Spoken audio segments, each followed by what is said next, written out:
Assalamualaikum warahmatullahi wabarakatuh. Selamat datang di Kejar Tayang.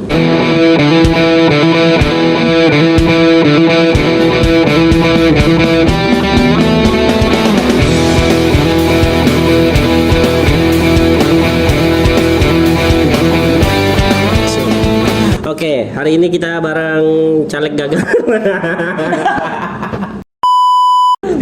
Salah satu aktivis politik perempuan. Langsung aja ya. Tapi ntar dulu, Bu. Apa tuh? Sebelumnya kayaknya dari semua nih kayaknya kau aja yang ngundang aku. RRI kan ngundang. RRI. Oh iya. RRI ngundang. Selain itu ya kau aja lah kayaknya. Kau kehabisan orang kah atau bagaimana, cuman aku yang mau. Karena gratis. Nah Bu, jadi sebenarnya saya sudah hubungi 10 caleg, kurang lebih 10 caleg dari masa pemilu sampai setelah pemilu, dan semuanya rata-rata ya. Jadi kalau kita mau ngomong-ngomong soal perspektif perempuan di dunia politik, saya nggak ada caleg lain Bu selain Anda.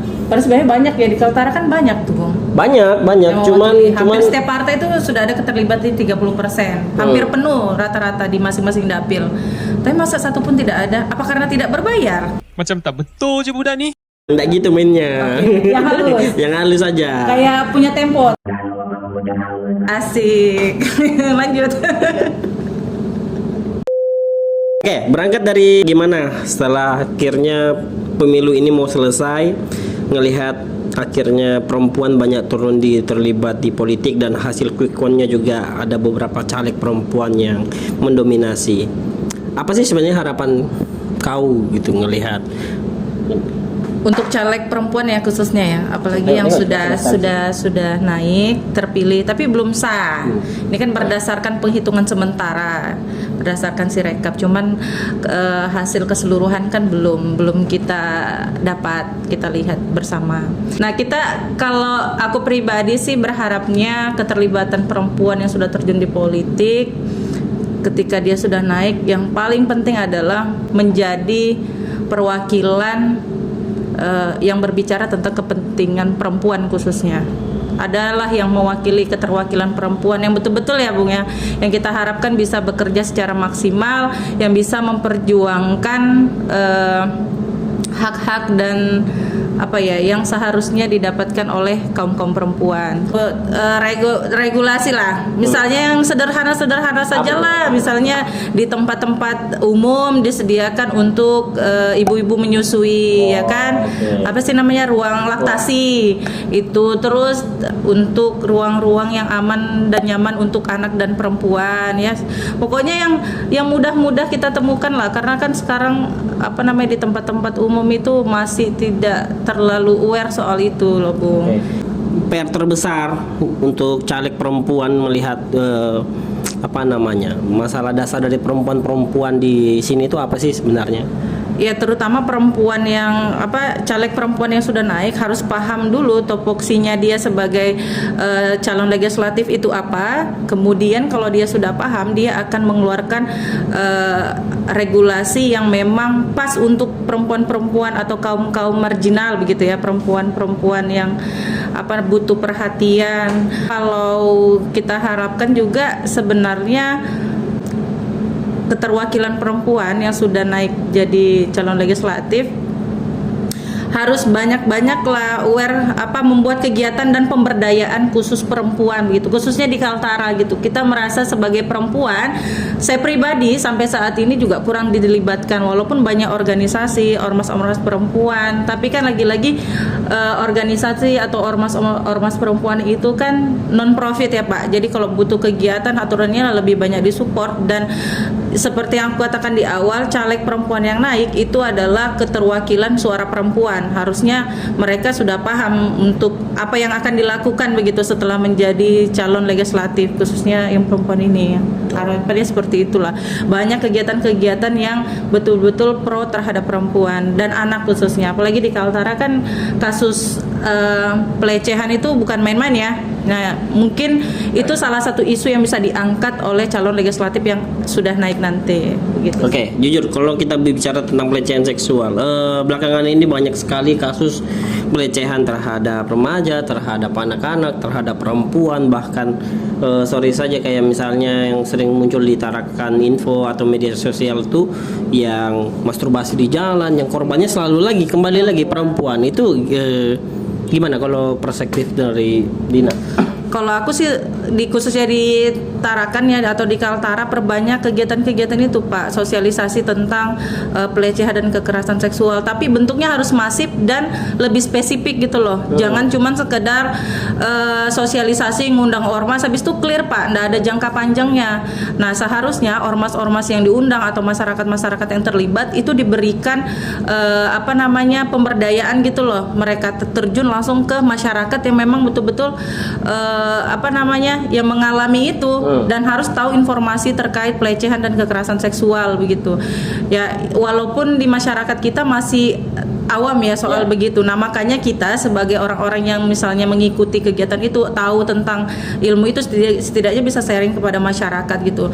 Mengantisipasi sejak dini, pemahaman yang sederhana kepada masyarakat, nggak usah perlu berat-berat Pak, daripada buat kegiatan yang mewah di gedung besar tapi yang datang juga maaf nih ya, masyarakat kita yang menengah ke atas. Maksudnya yang sudah mendapat informasi itu lebih banyak kayak gitu. Tapi untuk masyarakat kita yang menengah ke bawah itu kan tidak tersentuh secara merata, sedangkan mereka salah satu korbannya yang paling banyak yaitu masyarakat menengah ke bawah yang masih minim terkait informasi itu.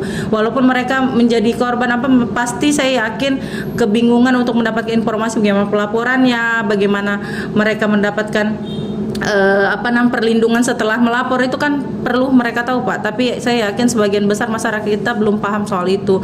Nah, seharusnya banyak kegiatan yang lebih pro ke situ lah dan lebih spesifik. Jangan cuma kegiatan seminar habis itu clear, nggak ada lagi bagi-bagi dapat kuota ya sudahlah gitu kan. Aturannya ada pemberdayaan tindak lanjut sampai ke masyarakat. Ya kan, buatlah kegiatan di per RT yang paling kelas paling bawah lah ya kan di masyarakat kita, buat kegiatan pelatihan tentang pelatihan kekerasan seksual itu kan bisa Pak semuanya. Banyak kok teman-teman kita di Jawa membuat kegiatan-kegiatan itu dan langsung melibatkan masyarakat paling bawah kita.